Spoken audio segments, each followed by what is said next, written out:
tengo que decir algo en favor del gobierno, que es, con todas las manias que tienen, con todas las irregularidades, con todo lo inestable de su plan, han acertado en el diagnóstico político. Es decir, los tipos dijeron, acá hace falta un presidente que baje la inflación, porque la gran demanda de este pueblo es bajar la inflación. Puede ser inestable, puede ser medio mentiroso, puede tener 1000 cosas este índice de inflación.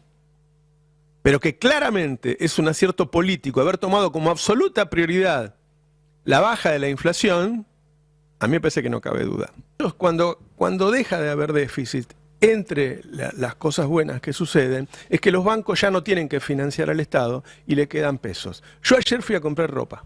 Sí. Yo antes de comprar, pregunto, ¿hay cuotas, señor? Hay cuotas. Claro. Había cosas... Todo era 12 cuotas sin interés y había cosas de 24. Bueno, muchachos, ¿qué querés que te diga?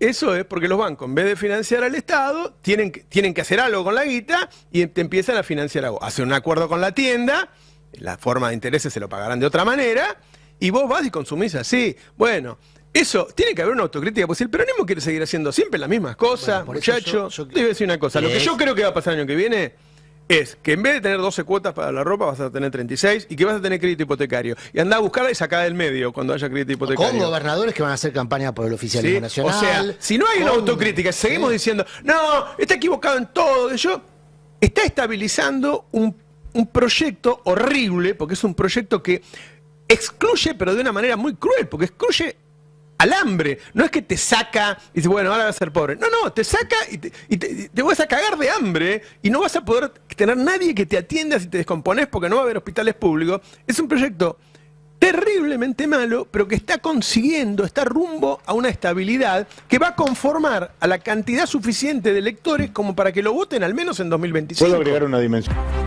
La inflación en Argentina es un dato central, es parte de nuestra vida cotidiana, ¿no? Cuando te subís al ascensor, cómo están los precios. Es parte de nuestra charla, es parte de nuestra cultura.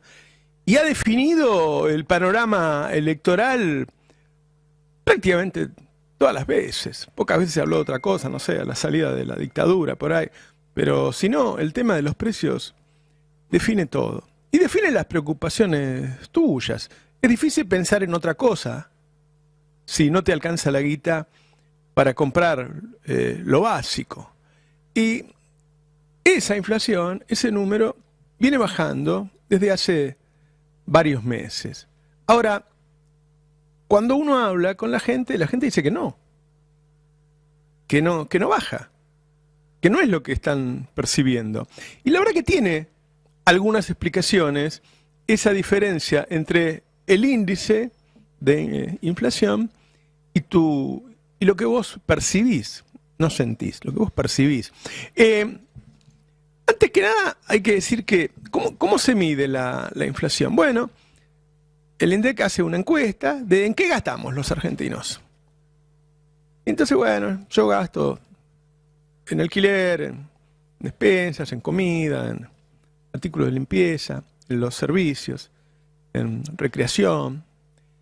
¿Y cuánto gastás en cada parte? ¿En todo gastás lo mismo? No. Gasto más en comida, ¿sí? Bueno, la última vez que se hizo esa encuesta fue en 2004, hace 20 años. Y nosotros nos seguimos gastando de la misma manera que en 2004. Primero surgen cosas nuevas todo el tiempo, ¿no? Cuando decimos que la gente se pasa el 60% de su tiempo en el celular, bueno, antes la vida no era así. Y segundo, el cambio de los precios relativos hace que vos tengas que usar más dinero para determinadas cosas. Es decir, vos en 2004 gastabas poco dinero para pagar el transporte, para pagar la luz, para pagar el agua, para pagar el gas. ¿Sí? Hoy la gente cobra y dice, bueno, pago el alquiler, pago las expensas, la luz, el gas, el agua, necesito esto para viajar. Y cuando mira lo que le quedó, no le quedó nada. Entonces el índice no representa sus gastos porque ahora gasta muchísimo más en esos servicios básicos y en el tema de la vivienda. Y entonces cuando eso sube, representa mucho más en su gasto que lo que representaba antes. Es decir, si antes era el 5% total del gasto, y subía un 10% sobre ese 5, representaba 0,5 en el total del índice. Como ahora es el 20% total del gasto, cuando sube un 10% representa un 2. Entonces la diferencia es muy grande a fin de mes. Así que si estás percibiendo que tu inflación es distinta a la del INDEC, tenés razón. En general, la de la mayoría de los argentinos es más alta. Hay países, sé que en Francia y algunos más, donde vos podés armar tu propio índice de inflación. Entrás al INDEC y decís, mira, yo gasto tanto de esto, tanto, y te da tu índice. Entonces se acerca más a la realidad. Me acuerdo que en los 90 decíamos, como Menem puso viaje a Miami en el índice, y yo no voy a Miami. Bueno, esas cosas pasan. Esas cosas pasan. En índice hay un auto 0 kilómetro. ¿Vos compraste auto 0 kilómetro? Bueno, entonces, no es una sensación. Lo que vos estás percibiendo es cierto. Además, claro, viste que comparamos un poco el tema de los precios con si me alcanza o no me alcanza, que no necesariamente es lo mismo. Pero hacemos esa relación. No me alcanza. Bueno, es muy heterogénea hoy la forma en que se consiguen los ingresos en Argentina. No es más el trabajador formal que va a la fábrica. No es más así. La mayoría no tiene un trabajo formal, tiene un trabajo que a veces anda mejor, a veces anda peor, precario en general. Entonces, el no me alcanza en estos momentos de gran recesión se nota mucho. El otro tema es, bueno, ¿cómo se llegó acá? Bueno, si vos tenés una recesión así, entonces no compramos. Si la mitad de los chicos bajó su consumo de carne y de leche, y bueno, seguramente costará más subir el precio de la leche y la carne. Y así en muchas cosas, ¿sí? Es decir, como se vende tanto menos, que uno supone que alguna vez va a terminar eso, bueno, entonces la posibilidad de aumentar los precios es distinta. Otra cosa que deforma el índice, me estaba olvidando, es el cambio de primera a segunda marca. El índice de 2004 está hecho casi todo con primeras marcas. Y hoy, la mayoría de la gente consume segundas marcas. Como se pasó a consumir... A ver, hay aceites en Argentina de prácticamente la misma calidad que cuestan la mitad que la marca líder. ¿Sí? Bueno, como la gente empezó a comprar ese aceite que costaba la mitad, ese aceite empezó a subir más, porque así funciona la economía. ¿Sí? Entonces, eso no está en el índice, porque ese aceite no figura, directamente no está en el índice. Es decir, hay un montón de cosas que hacen que tu inflación no sea la del INDEC. De hecho, el director del INDEC le está pidiendo al gobierno hacer una nueva encuesta, porque debe percibir que el que queda mal es él, cosa que es cierto. Y después está si esta inflación es estable o no estable. Bueno, buena parte de la baja inflacionaria es porque consumimos menos. ¿Es estable eso? Bueno, si la gente sigue sin consumir, seguramente le va a ir mal electoralmente, si en algún momento el gobierno va a intentar que consumas un poco más. ¿Volverá la inflación cuando se consuma un poco más? Es posible. Tienen un dólar pisado, con un sistema, además para los dólares paralelos, muy rebuscado, que es que directamente una parte de las exportaciones se liquiden en esos dólares. Es decir, está contenido medio artificialmente ese dólar. Todo el mundo sabe que el dólar vale más, por eso se armó ese lío en la frontera con Chile, porque todo el mundo quiere ir a Chile a comprar cosas, porque acá el dólar está demasiado barato. Se va a mantener ese dólar. Uno tiende a pensar que podemos llegar a tener un país con un dólar históricamente bajo, pero no tanto, ¿sí? Digo, podemos tener un dólar más bajo en las próximas décadas que el anterior por el fuerte ingreso de dólares de hidrocarburos que antes no lo teníamos. ¿Tan bajo? Y no, si lo tenemos tan bajo, vamos a irnos todos a Chile. Es decir, vos tenés que ir a un precio más racional. Cuando tengas un precio más racional, se va a trasladar a precios. Y seguramente, es decir, es un poco precario este número de la inflación. Ellos te los venden con que todo tiene que ver con la emisión, pero la verdad es que ellos mismos se fijan bien de cuánto van a devaluar todos los meses porque saben que si devalúan más, los precios suben más, ¿sí? Y por último, respecto a este número, tengo que decir algo en favor del gobierno, que es, con todas las manias que tienen, con todas las irregularidades, con todo lo inestable de su plan, han acertado en el diagnóstico político. Es decir, los tipos dijeron, acá hace falta un presidente que baje la inflación, porque la gran demanda de este pueblo es bajar la inflación. Y el peronismo en su momento pensó, 2021, hubo un enorme debate en el seno de la coalición, que el problema era la desigualdad, cosa que a las personas del campo popular nos interesa mucho. Ahora, si vos en un momento tenés los dos problemas, la desigualdad generada por la pandemia y la inflación endémica, que además se había acentuado mucho, se había roto todo el sistema logístico de abastecimiento en el mundo por la pandemia. Bueno, ¿cuál elegís? Bueno, por ahí se eligió mal. Por ahí había que haber elegido bajar la inflación. El peronismo hace mucho tiempo que convive casi cómodamente con la inflación. Dice, bueno, no me molesta tener 25%, 30%, total la peleo con el salario, qué sé yo. Bueno, este hombre se dio cuenta de que no es así. Que lo que más querían los argentinos es bajar la inflación. Y por eso le soportan todas las otras cosas. La inflación es muy traumática. Es muy traumática. Cuando se apaga, yo digo que es como apagar el spar. ¿Viste el spar ese que tenés para que se te lleve el agua, el humo de los bifes? Arriba de la plancha, hace un ruido barro cuando lo apagas y dice, ¡ah! Se apagó.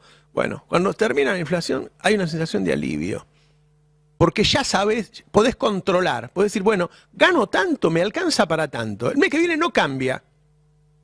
Y para lo otro no me alcanza. Bueno, veré qué hago. Me organiza la vida.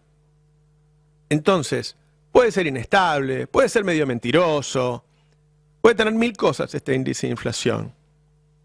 Pero que claramente es un acierto político haber tomado como absoluta prioridad la baja de la inflación, a mí me parece que no cabe duda. Buenos días, ¿qué tal? ¿Cómo les va? Buen día. Le doy el pase al jefe que sabe más. Porque me parece interesante esto último. Después voy a hacer algunos detalles, voy a poner numeritos. Ok.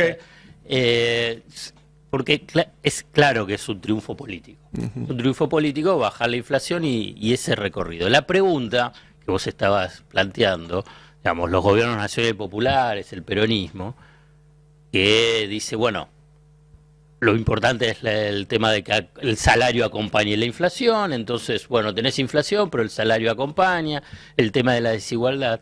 La pregunta, y que hace un par de semanas la planteé y me la planteo, ¿un gobierno nacional y popular puede tener esta estrategia de bajar la inflación como la de Milei? Puede hacerlo de otra manera. De otra manera. ¿Y cuál es otra manera? Cuando tenés una situación crítica vinculado con el tema de... Porque claramente un punto esencial es el mercado de cambio, sí, vinculado con el tema de la inflación, ¿no? Cuando vos tenés a un gobierno que los mercados no confían y por consiguiente aceleran corridas cambiarias o no participan de los blanqueos. Si vos ves a nivel de... Porque es muy interesante, Cristina Fernández de Kirchner tuvo blanqueo, sí, hizo blanqueo. Macri hizo blanqueo, Alberto hizo un blanqueo muy específico con la construcción y Milei hizo blanqueo. ¿Cuáles fueron los exitosos y cuáles fueron los que fracasaron? Sí, pero tiene una razón eso. ¿Cuál? O sea, los del peronismo fracasan porque tiene un impuesto a los activos personales 10 veces más alto que el de los... Macri también. Macri era carísimo entrar al blanqueo. No, el de Macri era carísimo. Pero una vez que vos blanqueabas, el impuesto a los bienes personales era muy bajo. Sí, pero ¿Por qué se van a vivir a Uruguay los empresarios? ¿Por el impuesto a los bienes personales? Sí, bueno, pero el blanqueo de Cristina era un regalo. En el momento que entrabas, pero después tenías que pagar bienes personales. Bueno, puede ser, si vos pensás, no entro al blanqueo por lo que después tengo que pagar. Yo creo que esa es la para entrar al blanqueo. Sí. Pero acá también te podés tener la duda. Bueno, no importa. No, porque podés tener la duda de decir, bueno, si viene un gobierno, como fue, sí, ¿por qué tuvo éxito? Digamos, esto podés pensarlo en cuando fue después de lo de Alberto, porque es así, digamos. Blanquearon un montón con Macri y Alberto le puso suba de impuestos de bienes personales y además impuesto a las grandes fortunas. Entonces ahora podés dudar y decir, bueno, no entro al de Milei porque si gana de nuevo un gobierno de otra corriente política puede aplicar un impuesto. Igual entraron.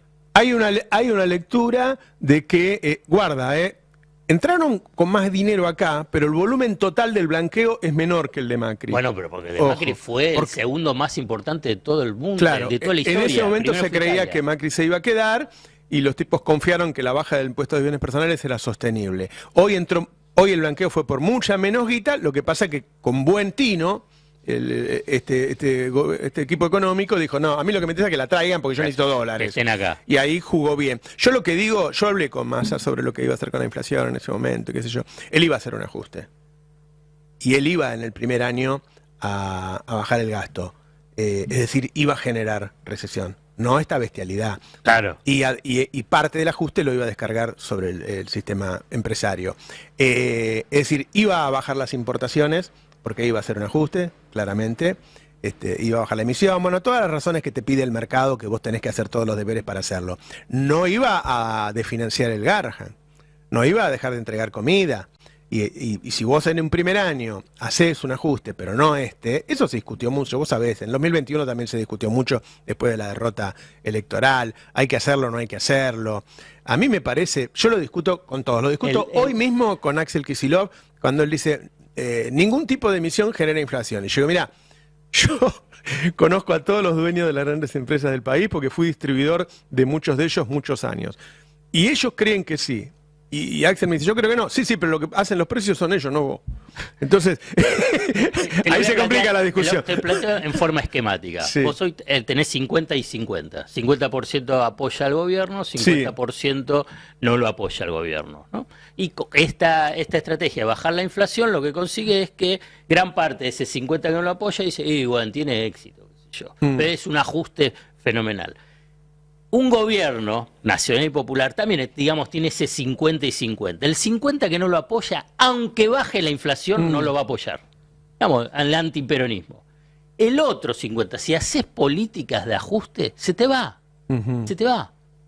Digamos, Dilma Rousseff perdió su base electoral porque hizo la política todo del establishment. Pero a Dilma Rousseff la voltearon, ¿no perdió? No, pero después la terminó volteando cuando ya no tenía ningún tipo de apoyo, digamos. Vos me estás diciendo que no se puede hacer nada, yo no creo eso. Yo lo que creo es que se necesita una como vos lo dijiste, una creatividad. Yo creo mucho. Con la lógica. Yo creo mucho en la creatividad. Para mí ser heterodoxo es eso, es ser creativo. Bueno, esa era mi conclusión. Tenés que ser muy creativo, digamos. Sí. No es otro salvaje, ni la otra es decir, bueno, el salario acompaña la inflación, entonces no otra hay problema. Otra cosa con la que yo discuto con vos pensás más parecido a Kicillof que yo, ¿no?